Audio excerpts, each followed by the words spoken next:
Governors Risk Olympics dakong mahitabang sa komunidad.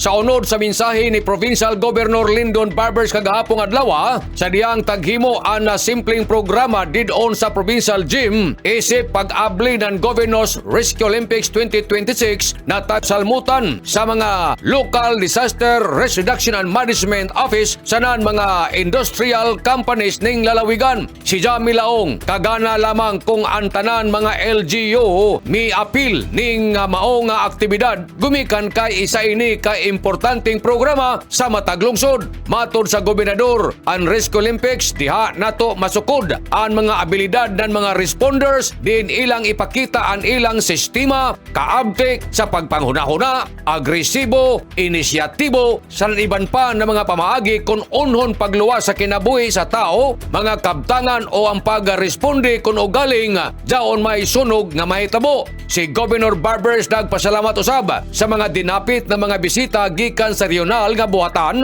sa OCD nga siya Miss Lorencia Cathedral, ang direktor ng OCD Caraga, si Regional Director ng Bureau of Fire Protection, Fire Chief Superintendent Honey Fritz Abangan Deal, sanan na City Councilor nga siya Jonel Bigaso Aldunsa, isip hulip ni Mayor Paul Dumlao, sanan siya Board Member Kaiser Recabo, hulip usab ni Provincial Vice Governor Eddie Jidgo Kiangki Jr.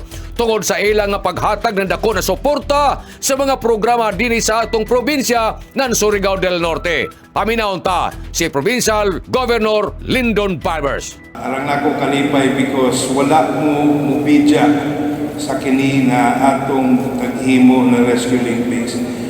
If I could only untana nga jud ang ako ginaampo sa kaitasan na untana ang tanan atong LGUs mag-participate. Today's rescue and life-saving skills battle, it may be some sort of a competition, but it is not really a competition. It is finding out para makita nato kung asa ang atong mga abilidad inig-abot sa panahon na kinahanglanon na sa pag-angidyo pag-responde. Ninukad, gikan diri sa Kapitolyo, ini si Maricsiners, Marcon Sim Vlogs, Mario Conales, Simulan Mulaong salamat, Marajaw na adlaw, natong tanan.